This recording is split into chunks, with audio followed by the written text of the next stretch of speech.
Hey guys, welcome to our channel. This is going to be a short little video about troubleshooting a dip powder issue that you will sometimes run into, whether you've been doing nails a long time or you're a newbie. So some dip powders I find, even if you roll them before you start, tap the jar, things like that, kind of equal out the powder, you still get a little bit of clumpiness, sometimes at the top of your nail, sometimes in the middle. I don't know if it's just a powder issue, whether it's brand.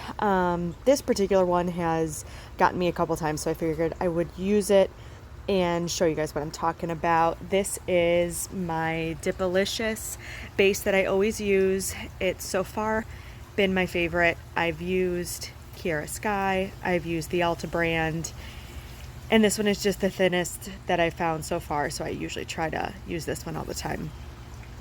So here I did roll the jar to start. I did hesitate a little bit putting it in there, so I think maybe that gave me some of the little edge, the lip there, but I've gotten that even if I haven't hesitated and put it in the powder. So regardless, it might have been user error, but I still have it there.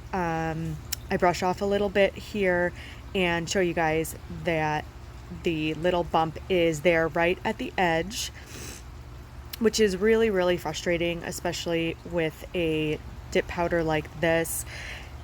Sometimes I find that these darker powders, if you try to buff off those little spots, they kind of cloud or whiten when you're buffing, and that's frustrating because you're buffing out your color and it's really hard to fix.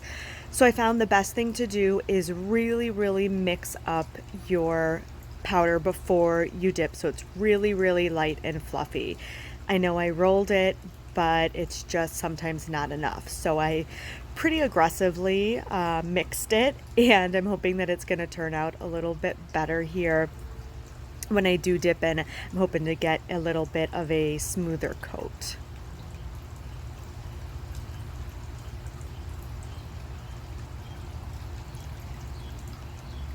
And it definitely looks like I did. I'm not seeing any of that bump at the bottom, so I am really pleased with that. I'm happy that it turned out a little bit better, so I won't have to do so much buffing when it's time after I activate it. And I will do one more coat just to be sure I get my complete opaque coverage.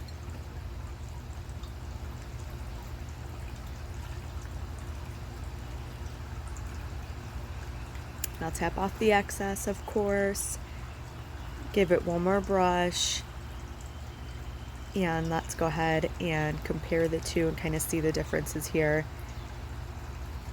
And it does look much, much better. The coverage is much better. Again, my Dipalicious liquids are really, really thin, so I wouldn't anticipate getting a lot of bumps. So I'm glad that the mixing of the dip powder really did help with getting even coverage. So that is the first video that we've done in our series of problematic dip powder issues.